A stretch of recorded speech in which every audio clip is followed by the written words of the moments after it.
Nicolas Jeantet, est-ce que ça veut dire qu'il a franchi un nouveau cap avec Zemmour ou pas hier? D'abord, cette visite n'est pas surprenante. Il est sur un créneau extrême droite, pétiniste en France, et il va rencontrer le leader le plus controversé de l'Europe, le chef d'État qui est très très à droite, qui a même été exclu, je crois, ou qui est parti du groupe PPE au Parlement européen. Donc l'extrême droite existe alors, hein? Oui, mais d'ailleurs... je vous pose la question. Bien sûr qu'elle existe. Et d'ailleurs, il est dans son rôle. Il est face à la normalisation de Le Pen.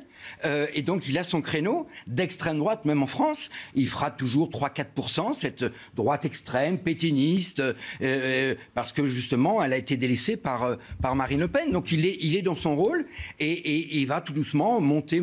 Alors, sur le fait qu'il endosse son costume, il l'a déjà un peu endossé. D'ailleurs, vous noterez qu'il a même changé de costume.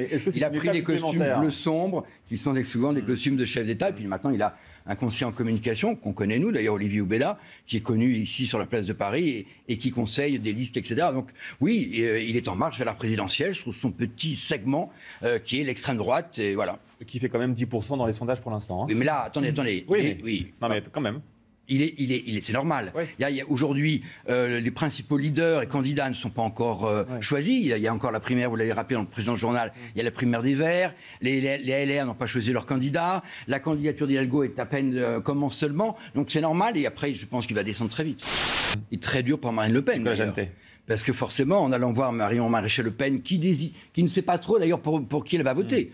Là, il est en train de... J'imagine que dans le QG de chez Marine Le Pen, on doit être dans tous ses états, parce qu'on le voit d'ailleurs dans les études d'opinion, il prend un peu effectivement vers la droite, mais il prend beaucoup vers l'extrême droite, vers Marine Le Pen.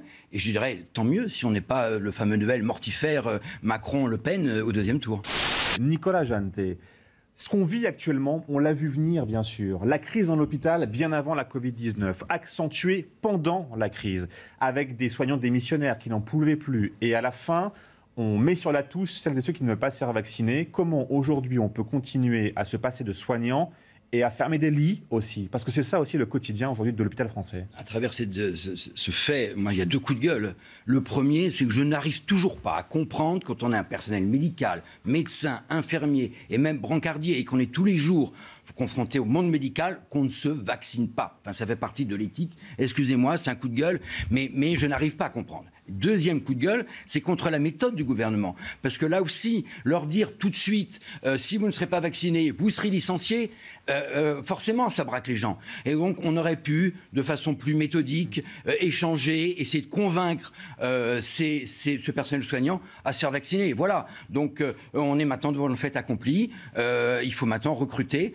Probablement, j'ai vu qu'au Liban, on faisait venir des infirmiers du Liban. Faisons venir de l'étranger du personnel médical. Nicolas Jeantet, vous avez attentivement écouté Victor il y a quelques instants. Oui, vous en pensez quoi? Parce que...